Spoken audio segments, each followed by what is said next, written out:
ఇంట్లో గ్రోసరీస్ అన్నీ అయిపోయాయి. అందుకే నేను మా హస్బెండ్ గ్రోసరీ షాపింగ్ వచ్చాము. మాక్సిమం మేము వెజిటబుల్స్ కానీ, ఫ్రూట్స్ కానీ ఎప్పటికప్పుడు ఫ్రెష్‌గా తెచ్చుకోవడానికి ప్రిఫర్ చేస్తాము.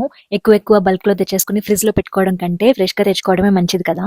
అందుకని కెనడాలో గ్రోసరీ షాపింగ్ అయితే ఎక్కువగా సూపర్ స్టోర్ అని, వాల్‌మార్ట్ అని ఇంకా ఇండియన్ గ్రోసరీ స్టోర్స్ కూడా ఉంటాయి. మేమైతే మా ఇంటి దగ్గరలో సూపర్ స్టోర్ అండ్ వాల్‌మార్ట్ ఉన్నాయి. అందుకని సూపర్ స్టోర్‌కొచ్చాము. మన ఇండియాలో రిలయన్స్ సూపర్ మార్కెట్, స్పెన్సర్స్ ఎలానో ఇక్కడ సూపర్ స్టోర్ అండ్ వాల్‌మార్ట్ అలా అన్నమాట. అన్నీ ఒకే చోట దొరికేస్తాయి.